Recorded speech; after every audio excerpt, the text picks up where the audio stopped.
Renungan Kristen, tumbuh bijaksana, dunia tanpa kita sadari, terus berjalan menuju kerusakan dan kita tidak akan mampu mengubahnya.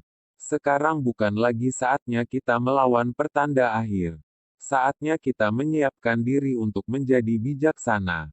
Hidup beriringan dengan dunia yang semakin modern.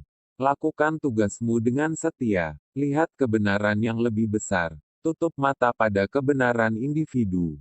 Mari kita dengarkan dan ambil hikmatnya sehingga kita semakin tumbuh dalam kebijaksanaan. Kisah seorang tukang kayu. Seorang tukang bangunan yang sudah tua berniat untuk pensiun dari profesi yang sudah ia geluti selama puluhan tahun. Ia ingin menikmati masa tua bersama istri dan anak cucunya.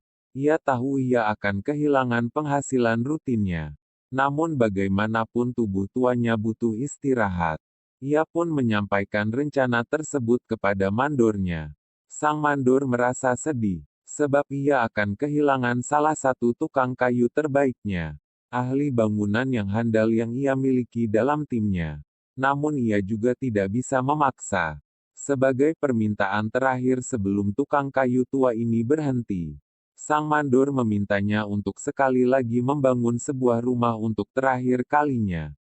Dengan berat hati si tukang kayu menyanggupi. Namun ia berkata karena ia sudah berniat untuk pensiun, maka ia akan mengerjakannya tidak dengan segenap hati. Sang mandor hanya tersenyum dan berkata, "Kerjakanlah dengan yang terbaik yang kamu bisa. Kamu bebas membangun dengan semua bahan terbaik yang ada." Si tukang kayu lalu memulai pekerjaan terakhirnya. Ia begitu malas-malasan. Ia asal-asalan membuat rangka bangunan. Ia malas mencari, maka ia gunakan bahan-bahan berkualitas rendah. Sayang sekali, ia memilih cara yang buruk untuk mengakhiri karirnya. Saat rumah itu selesai, sang mandor datang untuk memeriksa. Saat sang mandor memegang daun pintu depan, ia berbalik dan berkata, "Ini adalah rumahmu, hadiah dariku untukmu." Betapa terkejutnya si tukang kayu. Ia sangat menyesal. Kalau saja sejak awal ia tahu bahwa ia sedang membangun rumahnya, ia akan mengerjakannya dengan sungguh-sungguh. Sekarang akibatnya, ia harus tinggal di rumah yang ia bangun dengan asal-asalan. Inilah refleksi hidup kita. Pikirkanlah kisah si tukang kayu ini. Anggaplah rumah itu sama dengan kehidupan Anda.